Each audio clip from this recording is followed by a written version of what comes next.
Wizard of the Wood, Chapter 8. Trust and Truthfulness. The past few days had been brutal mentally, but the results were definitely beginning to show. The flower and herb names were still ludicrous and long to him, but at least Rylir was remembering the plant uses. At least it was easier to remember some of them. If he couldn't remember, he could, at the very least, make a decent guess. Rylir half expected Essie to be more involved as he practiced naming the herbs and tending to them in the flower boxes. Interestingly to him, that wasn't the case. Essie's demeanor had relaxed only once in these past days, and tense for the rest. Perhaps she was giving him time to learn on his own while keeping tabs on him mentally? That must be it, right? Sadly, Rylir did not think this was the case. He suspected why she seemed distracted, and not quite like herself. These past few mornings, Rylir had felt himself startle awake due to a loud sound, often a shout or a scream. All from Essie.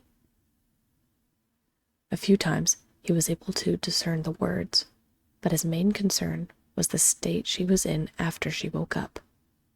In a word, she looked exhausted. There were dark circles that were barely discernible forming under her eyes.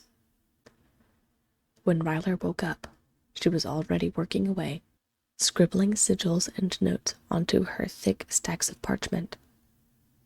She wasn't irritable, but it was obvious something was weighing on her mind. Rylir felt compelled to ask her what was going on, but he could not bring himself to do it. Essie was the private type, and did not willingly volunteer information about herself. Rylir didn't want to display bad manners by prying into his host's privacy. At the same time, nearly 2 months had passed since the two of them met in the woods that fateful day, and he knew almost nothing about her. It wasn't for lack of trying, and it certainly had to do with the intimidation factor of her being able to snap him in half in between two of her fingers without a second thought if he had said the wrong thing. Not that he thought she would do it.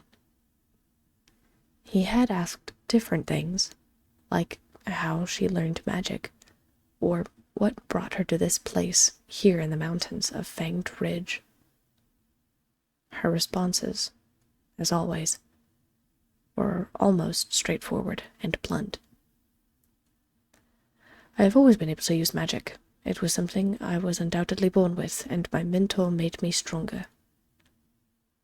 I like the mountains. Snow is beautiful, and the cold doesn't bother me. Sigils are a way to make sense of the world. A layered pattern describes what the words cannot. Why would I waste time staring at the sea that is contaminated with fecal matter from aquatic and sentient creatures when I could admire the freshly fallen, untouched frozen water just outside of my front door? Less travel and far more sanitary. Needless to say, her responses were not looking to connect or engage, but rather functionally answer his questions. On the other hand, she had asked him about his family the other day. Perhaps things were changing. Rylir decided he would ask when the time was right, and when she seemed ready to talk. Besides, she wouldn't lie to him. And he wanted to be ready for whatever response she gave him. She would be straightforward and truthful, as she always had. She hadn't lied so far. And if it were important, she would tell him, right? Of course right. Rylir dismissed the very notion that Essie would be dishonest with him. Was she even capable of such a thing? She's a good person. She's only ever helped you. Besides, what reason would she have to lie? I'll bet I could ask her just about any of those weird jars on the shelf by the fireplace and she'd tell me. I've wondered what was in those ever since I've been here. She doesn't use them. She never takes notes on them. They just sit there, thought Rylir to himself as he carefully tended to the leaves on an aloe plant in front of him. He glanced to his right, taking in the immenseness of the room, and watched as Essie continued to scratch symbol after symbol onto her parchment. The strands of snowy white hair were tied back today, hanging loosely in a low bun. Her eyes, tired and squinting at the still drying ink, were captivating. Even exhausted, she was still determined and driven, all while being effortlessly fascinating. The young man's eyes hadn't been watching Essie for more than 30 seconds when her ice shard-like eyes snapped up and met his gaze. Ryler's heart leapt into his throat, and he immediately averted his eyes, feeling incredibly awkward that he was caught glancing at her. "Something troubling you?" she asked, ignoring his discomfort and his attempt at disguising his actions. Ryler scratched the side of his face, accidentally smearing a bit of moist dirt onto his cheek. "Not really. Sorry, I wasn't staring," he said quietly. "At least, I didn't mean to." "Very well," said Essie, placing her writing implement back into its holder before she leaned forward, fingers extended. Ryler instinctually braced himself to be picked up, or for her to use the tip of her finger to redirect his gaze so she could read his features. Instead, she gently touched the soil of the aloe plant he was tending to. "Did I do it all right? I try not to add too much water," said Ryler. He heard Essie hum in acknowledgement, and she sounded pleased. Her fingers lifted, dwarfing his own body, and gently hooked under his chin. The tender touch of her fingertips was like that of a feather. Carefully, she redirected his gaze so he would look her in the eyes.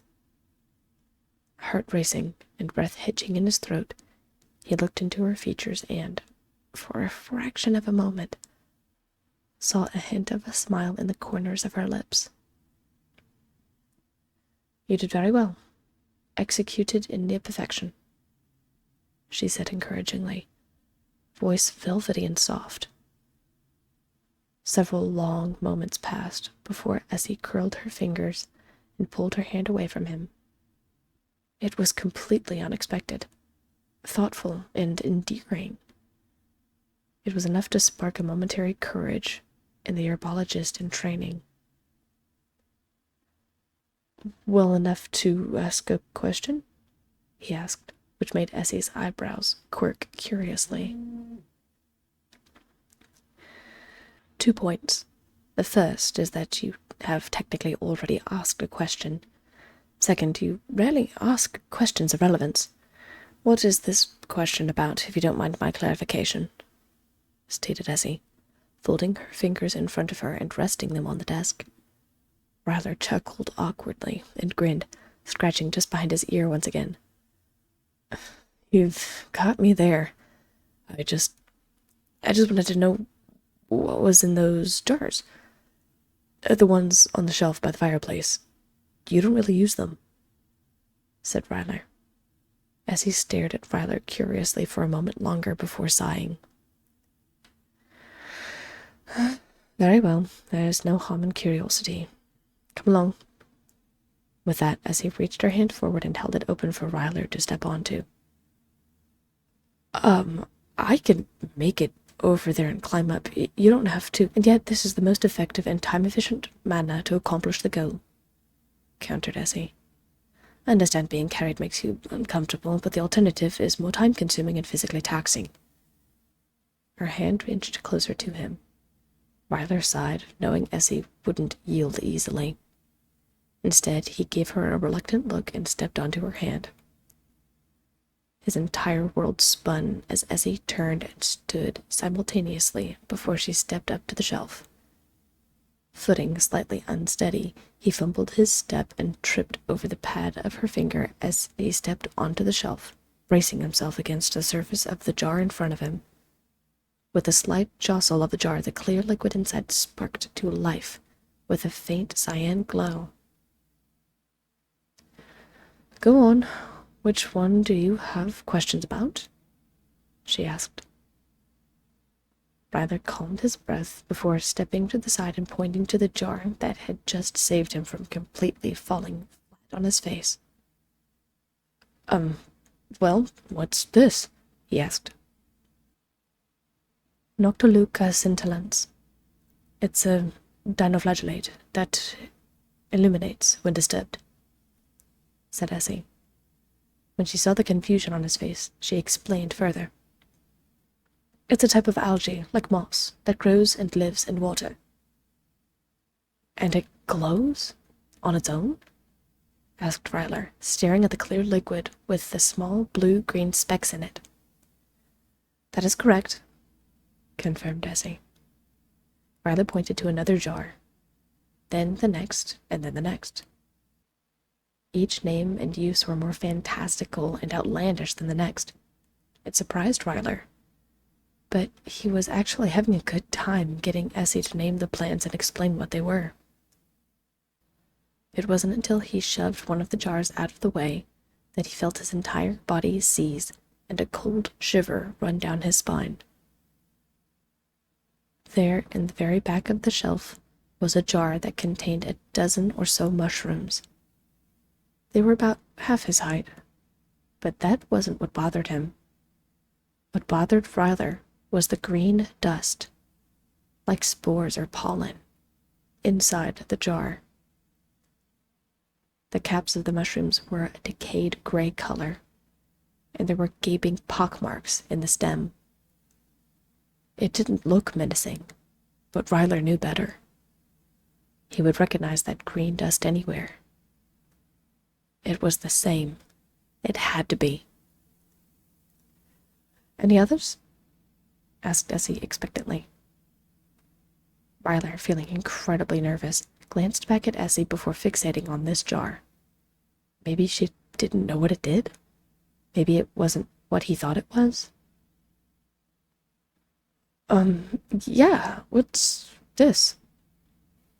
"That? Safungi Morse Patyrus. It's a rare mushroom and doesn't usually grow around these parts. It's mostly kept for superstitious reasons, known for luring out spirits and driving out evil. But that's hardly the case. It's generally harmless.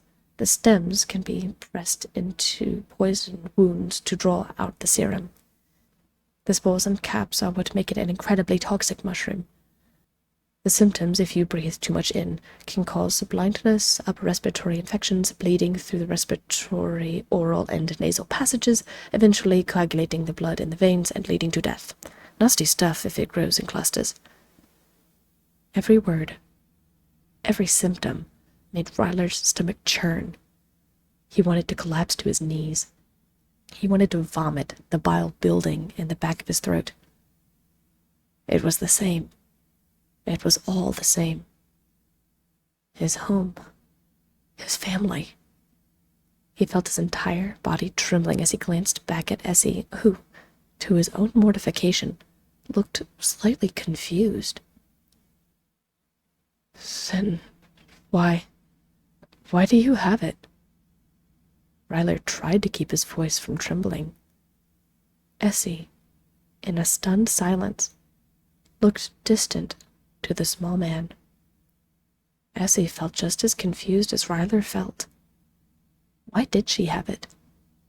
Anytime she saw it in the woods, she collected it. Why? And how did she know what it was and what it did? She never used this kind of mushroom in her potions. I don't know," she said, voice just above a whisper. As they stood together in a tenseness so tangible they could reach out and touch it, Rylir turned back to the glass bottle, Essie looked surprised, yes. However, it made Ryler wonder about the giant sorceress of Fanged Ridge. Did she know why and was reluctant to tell him? Or did she genuinely not know? He suspected the latter, but he wasn't sure now. She wouldn't lie to him, right?